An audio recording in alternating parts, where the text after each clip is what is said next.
शुरुआत होती है वेलरी से, जो एक बहुत ही अच्छी मोटिवेशनल स्पीकर है और पूरी ही दुनिया में मशहूर भी है। सबको उसकी बातों से उम्मीद मिलती है, पर वो किस तकलीफ से गुजर रही है कोई नहीं जानता।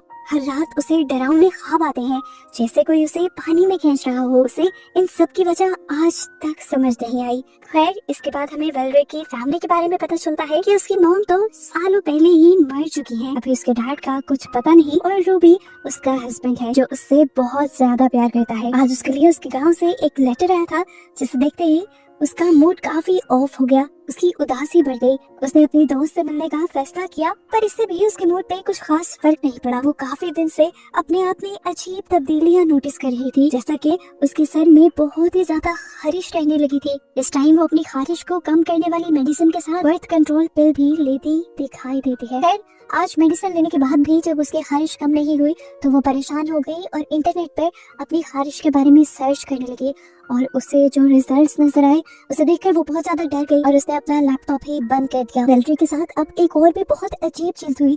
उसके घर में बहुत सारी चूंटियां थी। ये कहाँ से आई थी, कहाँ जा रही थी, वेलरी को अंदाजा नहीं था। इन चूंटियों का पीछा करते करते वेलरी को चूंटियों का बना एक पूरा घर अपने घर के अंदर नजर आता है। उसे झाँक कर अंदर देखा तो अंदर बहुत सारी चींटियां थी, जिन्हें देखकर वो डर गई। फिर अगले दिन दिखाया जाता है वेलरी को अब एक इंटरनेशनल टूर के लिए जाना था, जिसके लिए उसे बर्थ सर्टिफिकेट की जरूरत थी।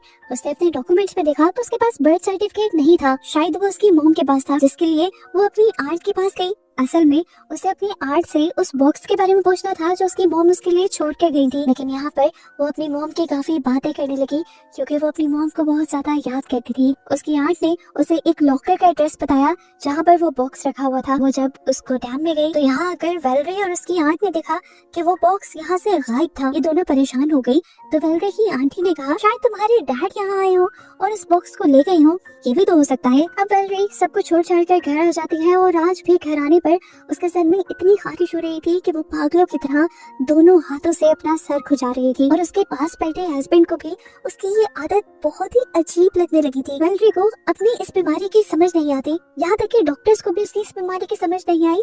तो उसे लगा शायद उसे ये जेनेटिक इशू है, उसकी मॉम को भी होगा और अब उसे हो गया है। फिलहाल उसे अपने इंटरनेशनल टूर के ऊपर फोकस करना था, इसीलिए उसने अपने डैड से मिलने का फैसला किया। जाने से पहले उसने अपने सर पर कैप पहन ली ताकि वो लोगों के सामने अपने सर पे खारिश न करे। वेलरी गांव में आकर अपने डैड से मिलती है, जो पहले एक सोल्जर थे लेकिन अब एक मॉन्क बन चुके थे।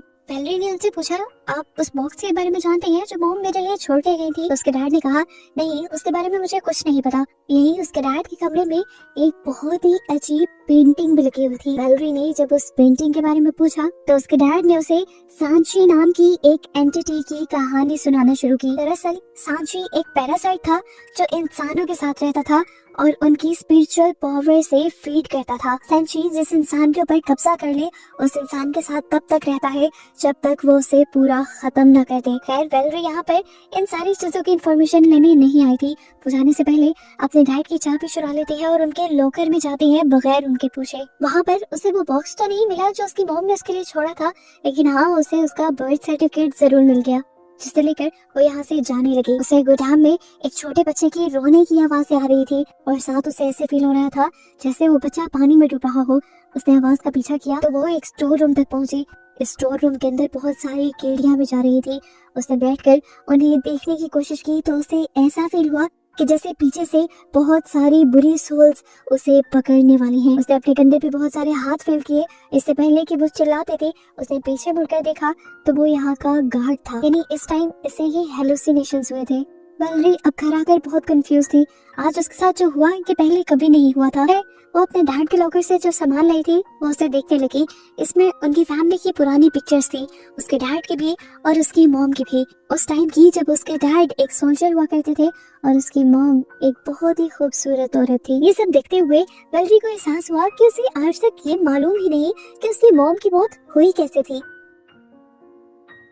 इन्हीं पिक्चर्स में वेलरी अपनी मॉम के हाथ पे एक वैसा ही एलर्जी का निशान नोटिस करती है जो उसने अपनी एलर्जी को सर्च करते हुए इंटरनेट पे देखा था। और यहाँ से उसे कंफर्म हो गया कि उसे आजकल जो बीमारी है वो पहले उसकी मॉम को भी थी और इसका ताल्लुक उसकी मॉम से ही है।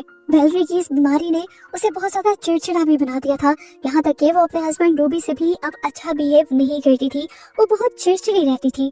आज तो उसने फैसला कर लिया था कि आज रात को वो अपना सर नहीं भुजाएगी, इसीलिए वो अपने हाथों पर ग्लव्स पहनकर अपने हाथों को बांध कर सो जाती है।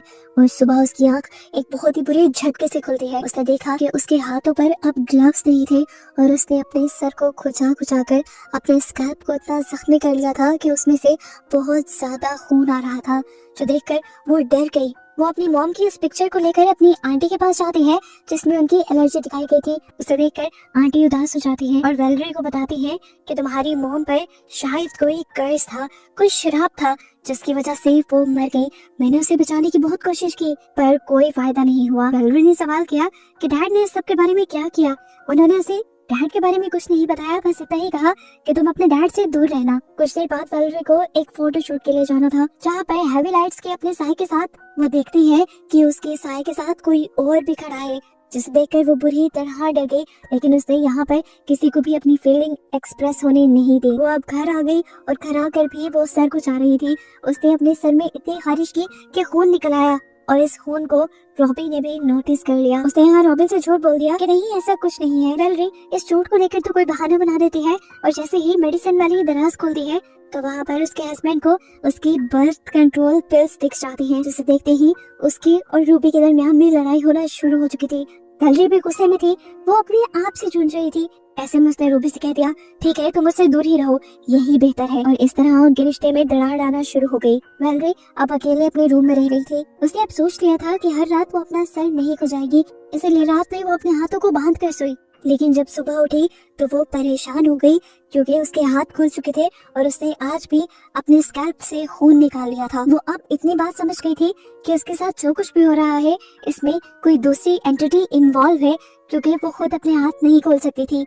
ये कंफर्म था कि रात में किसी और ने उसके हाथ खोले थे। उठते ही वेलेरी दोबारा अपने घर में बहुत सारी चूंटियों को नोटिस करती है। वो परेशान हो जाती है और इन चूंटियों का पीछा करते करते उनके घर तक पहुंचती है। वो देखना चाहती थी आखिर ये चूंटियां करती क्या है, इसीलिए वो अपनी घर की दीवार तोड़ने लग जाती है और तभी उसके घर पर नॉक हो जाता है। भाई देखने को मिला कि उसके डैड आए हुए थे। उसके डैड वेलेरी के लिए बहुत ज्यादा परेशान थे। उन्होंने कहा कि तुम मेरी कॉल नहीं उठा रही थी तो परेशानी में मैं बस यही चला आया। वो इस टाइम वेलेरी को कुछ बताना चाहते थे। वो बात शुरू करते हैं वेलेरी की मॉम से। वो बताते हैं कि वेलेरी तुम्हारी मॉम एक बहुत अच्छी इंसान थी और आज मैं तुम्हें बताता हूँ कि उनकी मौत कैसे हुई। सालों पहले मैं एक सोल्जर हुआ करता था और मैंने अपनी एक दुश्मन फौजी को मारा था। वो एक लड़की थी, न जाने उसके अंदर क्या ताकत थी जो उसके मरने के बाद मेरे साथ मेरे अंदर आ गई और मेरी वजह से वो तुम्हारी मॉम के साथ जुड़ गई। मुझे बाद में पता चला कि वो एक सेंची है और जब मुझे ये बात मालूम हुई तो मैंने तुम्हारी मॉम की उस सेंची पैरासाइट से जान छुड़ाने की बहुत कोशिश की, लेकिन मैं नाकाम रहा। फिर तुम पैदा हो गई और फिर वो सेंची पैरासाइट तुम्हारे अंदर आ गया और तुम्हारे साथ मैं जानता हूँ आजकल बहुत अजीबोगरीब वाक़ये हो रहे हैं और उन सब के पीछे वो सेंची ही है। वेलेरी के डैड जानते थे कि वेलेरी इन सारी बातों को जानने के बाद बहुत ज्यादा रिएक्ट करेगी, इसीलिए वो उसकी चाय में नींद की गोलियां मिलाकर लाए थे, जिसकी वजह से वेलेरी वहीं पर सो गई और जब उठी तो उसे फौरन वो सारी बातें याद आई और वो अब अपनी मॉम की मौत के बारे में सर्च करने लगी। उसे अपने घर में बहुत सारी अखबार की कटिंग और चीजें मिलती है जिसमें ये साफ लिखा था कि उसके डैड ने ही असल में उसकी मॉम का मर्डर किया था। ये सुनकर वो टूट गई। अचानक बारिश शुरू हो जाती है। वेलेरी अपनी घर की खिड़कियां बंद करने के लिए जब ऊपर जाती है तो उसे खिड़की के बाहर अपनी मॉम की परछाई नजर आती है। उसे वो दिन वो सब कुछ नजर आने लग जाता है जिस दिन उसकी मॉम की मौत हुई थी। उसने देखा कि उसकी मॉम तड़प रही थी और उसके डैड उसे जबरदस्ती पानी में डुबो रहे थे और ऐसे ही उसकी मॉम की मौत हो गई थी। जैसे ही वेलेरी को अपने डैड का ये घिनौना चेहरा नजर आता है तो वो फौरन अपने डैड के पास अपनी मॉम का बदला लेने के लिए पहुंच जाती है। उनके घर जाकर वो एक एक सामान बिखेर देती है और अपने डैड से पूछते हैं आखिर क्यों मारा आपने मेरी मॉम को। उसके डैड कहते हैं मैंने तुम्हारी मॉम को नहीं मारा, मैं तो उन्हें बचा रहा था उस संची से, लेकिन वो संची बहुत ज्यादा स्ट्रॉन्ग था और मैं हारता रहा। तुम्हारी मॉम मर गई उस संची से ही लड़ते लड़ते। लेकिन वेलेरी को अब उनकी बातों पे यकीन नहीं था। उसके डैड ने उसे बताया तुम्हारी मॉम असल में तुम्हें इस संची से बचाना चाहती थी और इसी चक्कर में उन्होंने अपनी जान खुद ही ली थी, लेकिन मरने के बाद भी वो अपने मकसद में नाकाम रही। वो तुम्हें उस संची से नहीं बचा सकी और अब वो संची तुम्हारे साथ है और तुम्हारी जान बचाने के लिए उस संची का खत्म होना बहुत जरूरी है। अब ये बातें वेलेरी को डराने लगी थी। वो अपने डैड को यहीं छोड़कर वापस घर चली जाती है। अगले दिन उसका सेमिनार भी था, उसकी लाइफ का सबसे बड़ा सेमिनार, एक इंटरनेशनल टूर। वो नहीं चाहती थी कि सबके सामने उसका मजाक बने, वो सबके सामने अपने सर को खुजाए, इसलिए उसने अपने सर पे एक कैप पहन ली। उसका शो शुरू हो गया। यहाँ पे बहुत सारे लोग आए हुए थे और रेटिंग बहुत ज्यादा थी। उसने स्टेज पे एक लड़की को बुलाया और अपनी स्पीच शुरू की। उसने लड़की को शीशे के आगे खड़ी करके लोगों से कहा कि जब तुम अपने अंदर के असल को नहीं पहचानोगे तब तक तुम कुछ नहीं कर सकते।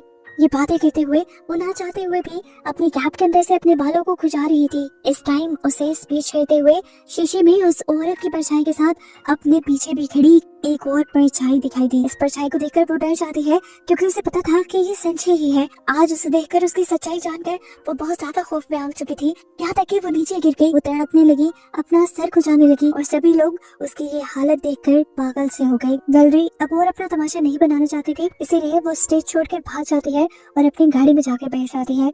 घर आने के बाद भी वो लगातार अपने सर को खुजाती जा रही थी। उसने अपने सर में इतनी खारिश की कि उसके सर में एक सुराख हो गया जिसके अंदर उसने उंगली डाल दी।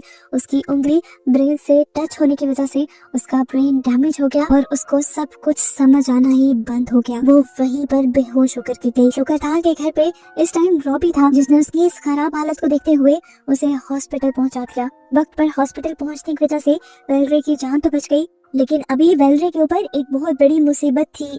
वो संशी अभी भी वेलेरी के साथ ही था, जिसे हॉस्पिटल के डार्क एनवायरनमेंट में पहले मर्तबा क्लियर दिखाया जाता है। वो इस टाइम वेलेरी के ऊपर चढ़ा हुआ था, उसे तंग कर रहा था, लेकिन इस टाइम वेलेरी उससे डर नहीं रही थी, चिल्ला नहीं रही थी। वो वेलेरी के सर में हाथ मार रहा था जिससे उसके सर में खारिश हो रही थी, लेकिन वेलेरी ने अभी भी अपने सर में खारिश नहीं की क्योंकि अब वो जान गई है सच्चाई।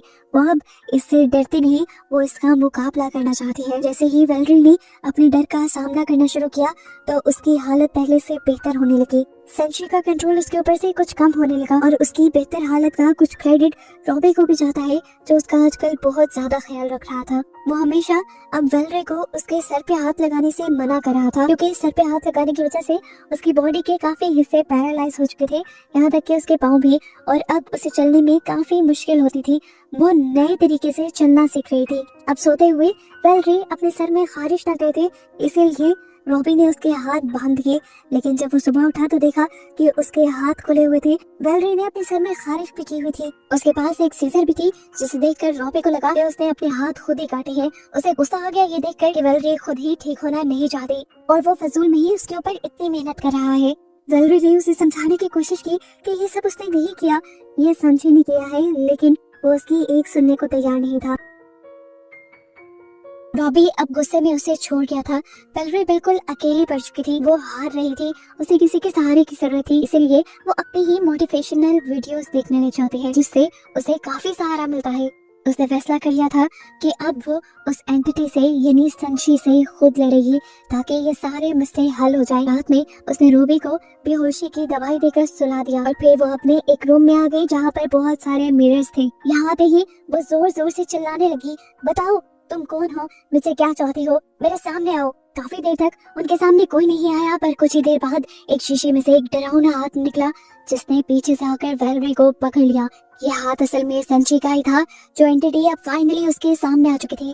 वो सामने आकर अपनी डरावनी आवाज में वेलेरी से कहती है कि मैं तुम्हें नहीं छोड़ूंगा। उसने अब वेलेरी को पकड़ लिया था और उसके गर्दन पे चाकू रख दिया था। वेलेरी भी खौफ के मारे डरी और उसने जोर से चीख मारी जिसकी वजह से यहाँ रॉबी को भी होश आ गया और उसने अपने आप को बेड से बंधा पाया। वो अपने हाथ पांव को छुड़वाने की कोशिश करता है और वेलेरी को आवाज लगाता है। दूसरी तरफ हमें वेलेरी को दिखाया जाता है जो अब अपने हाथ को काटने की तैयारी कर रही है ताकि वो कभी अपने सर को खुजा ही ना पाए। उसने अपने हाथ पे एक मार्क बनाया और उसे एक कटर के नीचे रख दिया, लेकिन कोई भी इंसान अपने आप को इतना दुख कैसे पहुंचा सकता था। वो कई मर्तबा हौसला करने पर भी अपना हाथ नहीं काट पाई, लेकिन फिर वो एक मर्तबा हिम्मत करती है और तेजी से मशीन के सामने आकर मशीन के नीचे अपना हाथ रखकर एकदम से उसके ऊपर वो कटर चला देती है। हाथ से शर करके खून निकलकर उसके मुंह पे गिर जाता है और उसका हाथ, इससे उसे बहुत ज्यादा दर्द हुआ था। खून भी उसका बहुत ज्यादा निकल रहा था जिस पर चीजें बांध बांध कर उसने कंट्रोल करने की कोशिश की। इस हाथ खून रोकने के बाद उसने अपने मुंह से खून साफ किया और फैसला किया कि वो अब अपने दूसरे हाथ को भी काट देगी। अभी वेलेरी ये सोच रही थी कि एकदम से उसके पीछे संशी आ गया जिसने उसे पीछे से पकड़ लिया और इस मर्तबा वेलेरी उसके ऐसा करने से भी नहीं डरी। संशी ने उसे डराने के लिए बोला कि मैं तुम्हें खा जाऊंगा तुम्हारा कतरा कतरा खून पी जाऊंगा। वैलेरी उसे बातों में लगाए रखती है और अचानक से उसका हाथ उसे कटर के नीचे कर देती है, जिस कटर से वो अपना दूसरा हाथ काटने का प्लान कर रही थी। यहाँ से आने वाली ऐसी आवाजें सुनकर रॉबी परेशान हो रहा था। यहाँ वैलेरी पूरी तरह संची से लड़ने के मूड में थी। हाथ काटने के बाद उसने वो मशीन ही उठा ली और उससे इस संची के ऊपर हमला करना शुरू कर दिया। उसे लग रहा था कि ऐसा करने पर संची मर जाएगा, लेकिन ऐसा नहीं हुआ। संची के जितने हिस्से उसने काटे थे वो रीजनरेट होने लगे, यानी दोबारा से पैदा होने लगे। और अब वैलेरी जब ये सब देखती है तो वाकई उसे डर लगने लग जाता है और वो यहाँ से भागने की तैयारी करने लगती है। वो इससे बचने के लिए वहाँ से भागने की ही कोशिश कर रही थी कि संची उसके ऊपर आ गया और उसने कहा कि अब मैं तुम्हें नहीं छोड़ूंगा। तो वैलेरी ने उसे कहा कि अब कोई बचेगा भी नहीं। ये कहते हुए ही वो अपने आप को घसीटते घसीटते पानी के अंदर ले गई और उसने पानी के अंदर जंप कर दिया। वैलेरी के पानी के अंदर कूदते ही संजय भी उसके साथ पानी के अंदर कूद जाता है, लेकिन पानी उसका सबसे बड़ा दुश्मन था। वो इस पानी के अंदर तिलमिलाने लगा और वैलेरी उसका हाथ पकड़कर उसे वही रोकने की कोशिश में लग गई। और आज उसे समझ आया कि क्यों उसकी मॉम उस दिन पानी में कूदी थी। वो उसी संजय को मारने के लिए कूदी थी और उसकी मॉम के मर्डर में उसके डैड का कोई हाथ नहीं था। उसकी मॉम की मौत इसी संजय की वजह से हुई थी, उनकी मौत कोई मर्डर नहीं था। यहाँ दिखाया जाता है कि रूबी किसी तरह अपने आप को छुड़वा कर बाहर निकलता है तो वैलेरी को पानी में डूबता हुआ पाता है और जल्दी से पानी में जंप करते हुए उसको बाहर निकाल लेता है। बाहर निकलते हुए हम उसके हाथ में एक छोटे से काले बच्चे को देख रहे थे। ये संची का ही छोटा वेरिएंट था, मतलब कि संची अब कमजोर हो गया था और कुछ ही देर में पानी में रखने पर वो इस पानी में ही हल होकर खत्म हो जाता है। कहानी के पोस्ट क्रेडिट सीन्स में हमें वैलेरी को दिखाया जाता है जिसके पास एक बेबी भी था। दिखाया गया कि उसका कटा हाथ जोड़ दिया गया था और वो अपने बेबी के साथ बहुत खुश थी। वो जब अपने बेटे को खिला रही थी तो उस टाइम उसके बेटे के फेस पे एक छोटे से बग को दिखाया जाता है, जो हमारे लिए एक सवाल छोड़ जाता है कि क्या सच में संची खत्म हुआ भी है कि नहीं। और बस इसी के साथ ये मूवी यहीं पर एंड हो जाती है।